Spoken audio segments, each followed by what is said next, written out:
Sounds of children giggling and laughing fill the exhibition hall.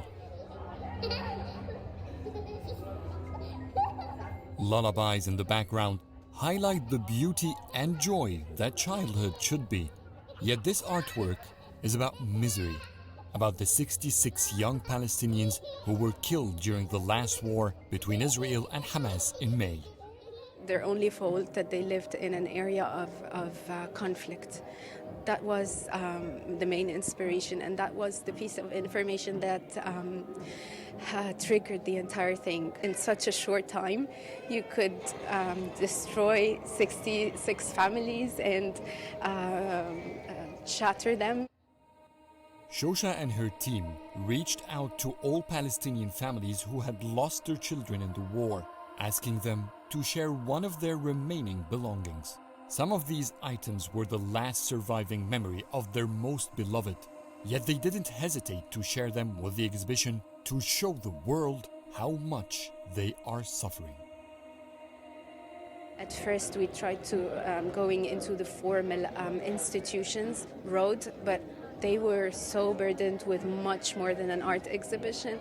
They were burdened with getting them homes and food and medicine. It was such a catastrophe on all levels. So we said, okay, that's the reality. Let's not lose hope and try to reach the families in a very informal way. If you check the title, most of the scenes we could identify the child and say that this toy belonged to him.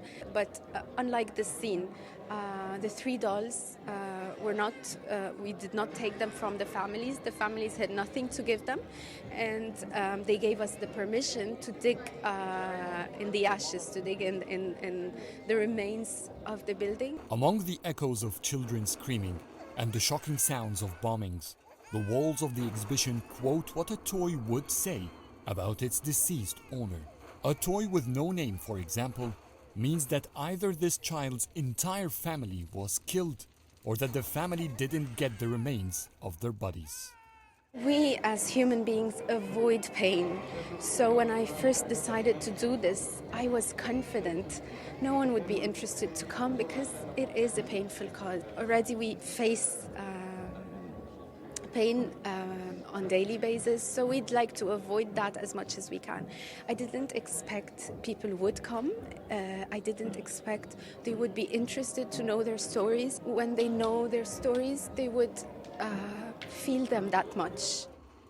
The May war in Gaza saw widespread destruction in the Palestinian Strip. A record number of rockets were fired from the Strip, and at least 243 Palestinians were killed. 11 days of war on Gaza have left 66 Palestinian children dead. 66 lives have been cut short because of war. And through their belongings and toys, residents of the Egyptian capital can experience audio and visually the suffering that these kids and their families feel.